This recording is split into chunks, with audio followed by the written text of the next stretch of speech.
Have you ever had this experience?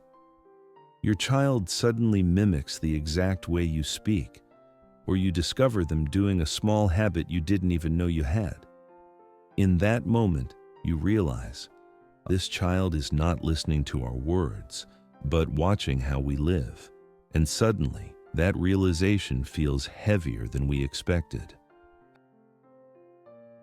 Hello, we're grateful to meet you again today through this video.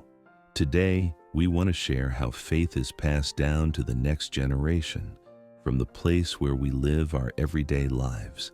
These days, we live such busy lives. When we open our eyes in the morning, our minds are filled with things we need to do. And we live so frantically that we don't even know how the day passes. But even in this busy daily life, our children are quietly watching us. Every morning, we wake our children up, feed them, send them to school, go to work, and when evening comes, we drag our tired bodies back home, and then we prepare for tomorrow again. But from time to time, these thoughts come to us. What are we leaving for our children? Why are we living so busily? What are our children learning as they watch us? As we raise our children, we come to realize something clearly. When we read books, our children grow closer to books. When we greet others first, our children learn to do the same. When they see us stepping into new challenges, our children find courage too. When we try not to speak poorly of others and instead look for the good, our children follow that example. We don't teach with words. They simply watch how we live, feel it, and learn from it.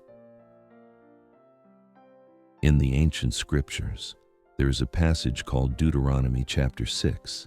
It says this: "Impress these words on your heart, when you sit at home and when you walk along the road, when you lie down and when you get up, talk about these words." When we first read this passage, honestly, it felt burdensome, because it seemed like we had to teach our children something every single day. But as time passed, the meaning of these words began to reach us differently. This was not about forcibly instilling something in our children. It meant to let faith flow naturally in our daily lives, in how we live. When sitting at home or walking along the road, every ordinary moment of our lives becomes a time of learning for our children. The word teach seems closer to live it out rather than explain it. We are not perfect. Today, we may have regretted raising our voice at our child, but even in that moment, our child was watching us. To be honest, we still can't say we completely believe in God. We don't understand everything. We doubt and we waver. That's why it becomes even more cautious to say something to our children, because we don't want to pass down words we're not sure about. But there is one thing we're gradually feeling. When we live with the thought that we are loved in our hearts, we become a little less anxious. We don't become too anxious about things we can't control. We can wait a little more patiently, and we seem to become a little more generous when dealing with others. Sometimes this thought also comes to us. What if our children learn to live anxious and worried just like us? That thought scares us more than anything else. Every time that thought comes, our hearts sink, because we don't want our anxiety to shape our children's lives. So if faith comes, it might be less about teaching our children and more about breaking free from this anxiety.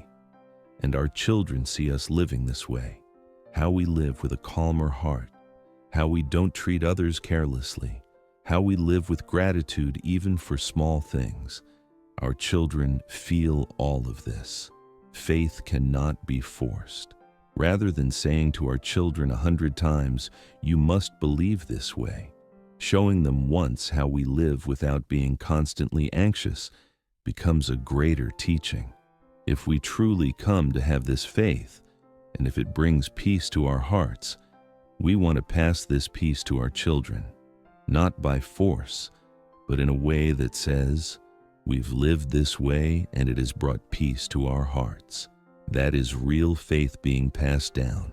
That is faith that continues to the next generation. Children will remember more how we live than what we say. So sometimes this thought comes to us.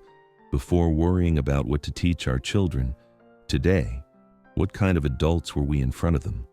We find ourselves quietly reflecting how we cope when things are difficult, how we treat other people, what we cherish in our daily lives. Our children are watching all of it. Before we close, let us quietly hold these thoughts in prayer. God, today we are still inadequate and weak. There are many things we're not completely sure about, and many moments when we waver. But in these ordinary days, may we live feeling little by little that we are loved, not trying to teach by force, but through how we live. May we have a good influence on our children. May our anxiety gradually decrease. May our hearts become a little more stable. And may that peace be naturally passed to our children through our lives. May we live accepting the good parts, letting go a little of what we cannot control, and live today with a little more gratitude.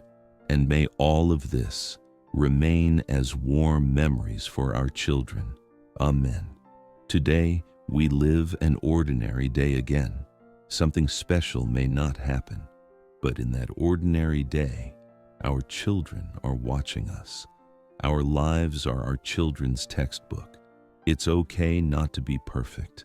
It's okay not to believe everything yet. Little by little, slowly, through how we live, we believe that good things will be passed down. May we live today as well, carrying just a little more peace in our hearts. Thank you all for your hard work today. We'll see you again in the next video. Thank you.